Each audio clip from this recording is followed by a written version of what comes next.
Les Maîtres de l'aventure est un jeu narratif, coopératif, à destination d'un jeune public, familial. Il est composé d'une petite fiche d'introduction qui explique le contexte de l'histoire que nous allons vivre et un petit résumé de la règle qui est très simple.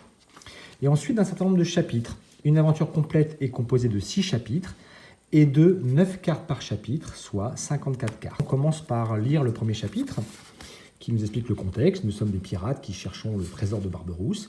On nous dit qu'il est peut-être à Port-Royal et on nous invite à ouvrir le chapitre.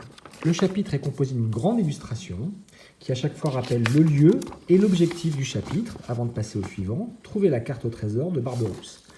On le déploie et on révèle et on prend les 9 cartes correspondant au chapitre 1. Donc il y en a 1, 2, 3, 4 qui forment un mot-clé, ici le port. Elles ne seront à révéler que quand le jeu nous l'autorisera à le faire. Et ensuite 5 cartes illustrations qui sont à poser au même endroit sur l'illustration globale du chapitre. Chacune comporte une action possible. Ici, nous promener sur le port. Voilà, là nous avons parlé à un jeune mousse qui se trouve sur le bastingage du bateau. Voilà. Ici, nous avons entré dans une échoppe aux 1000 merveilles. Donc on commence par reconstituer le petit puzzle qui est formé par les cartes, voilà, sur l'illustration globale. Entrer dans la taverne et ici, aller voir cette maman et sa petite fille qui pleure. Bien.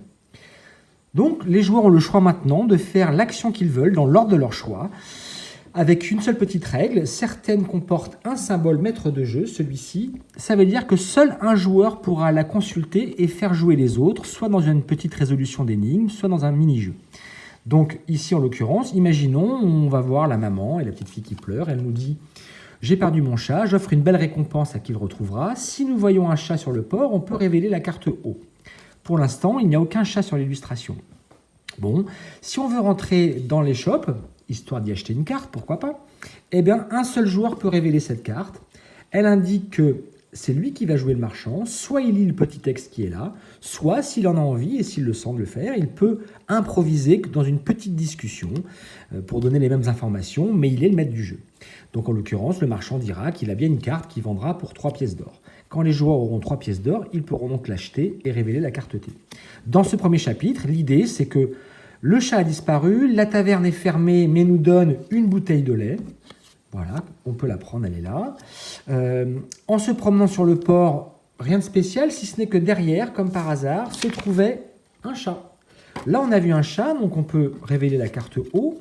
Haut, qui nous dit qu'on ne peut pas l'attraper à moins d'avoir de quoi la tirer. Nous avons de quoi la tirer avec la bouteille de lait. On peut donc redonner le chat à ses propriétaires, récupérer une récompense qui nous permet d'acheter à la boutique la carte, et donc on a terminé le chapitre. On aurait pu aussi aller voir le mousse qui nous raconte que son capitaine est à la taverne, qu'on pourra le voir ce soir, et que peut-être il cherche des marins.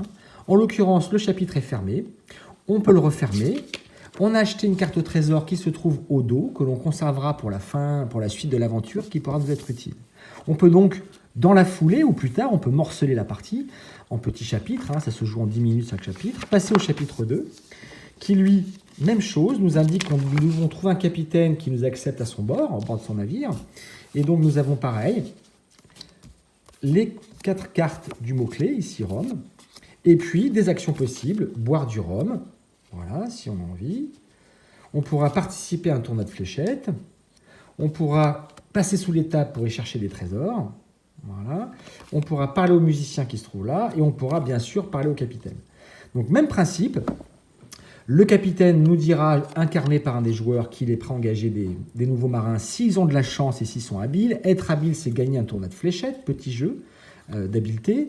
Être chanceux, c'est retrouver un objet parmi les paires d'objets. Et là, pareil, celui qui sera maître de jeu fait jouer un petit jeu derrière dont il a la réponse lui seul, qui est de trouver le seul objet unique. Il s'avère que c'est le livre. La récompense étant, voilà, à chaque fois, une de ces cartes-là.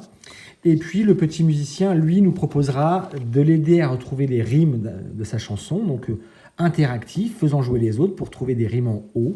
Voilà, donc, vous l'aurez compris, le principe de chaque chapitre est d'avoir une petite immersion narrative avec à chaque fois des mini-jeux, des énigmes et un choix coopératif de la façon dont on avance dans l'histoire.